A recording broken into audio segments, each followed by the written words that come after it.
আসসালামু আলাইকুম, মারুফ electric and sanitary পক্ষ থেকে সবাইকে শুভেচ্ছা অভিনন্দন। তো আজকে আমরা একটা বাথরুমে কাজ করেছি। বাথরুম হলো 7 ফিট বাই 4 ফিট। তো কি কি লাগাইছি সেটা আপনাদেরকে দেখাবো একবার আসলে।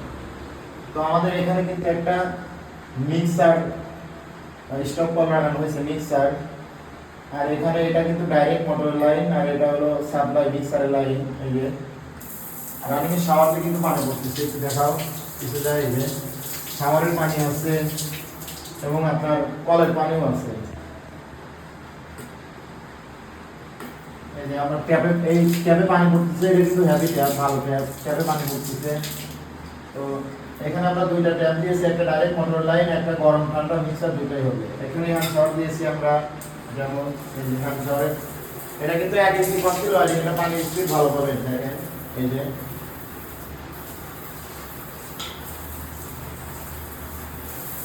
শাওয়ার দুইটাই পড়তেছে, দেখেন কি সুন্দর। তো আপনাদেরকে দেখাবো আর ওই যে এখানে কিন্তু লো প্যান বসানো হয়েছে, সাথে একটা লো ডাউন সাবান কেস। টাওয়াল রডটা দেখাও, এখানে কিন্তু টাওয়াল রডটা বসানো হয়েছে। তো এখানে একটা বেসিং লাগানোর কথা ছিল, তো বেসিং লাগাবে না। তো আসলে বাথরুমের ফিটিংটা কেমন হয়েছে অবশ্যই জানাবেন কেমন হয়েছে। তো আশা করি যারা এইরকমভাবে করতে চান যে বাথরুমের কি কি লাগাবো, এটা পরে ভিডিও করবো না, আমার কথা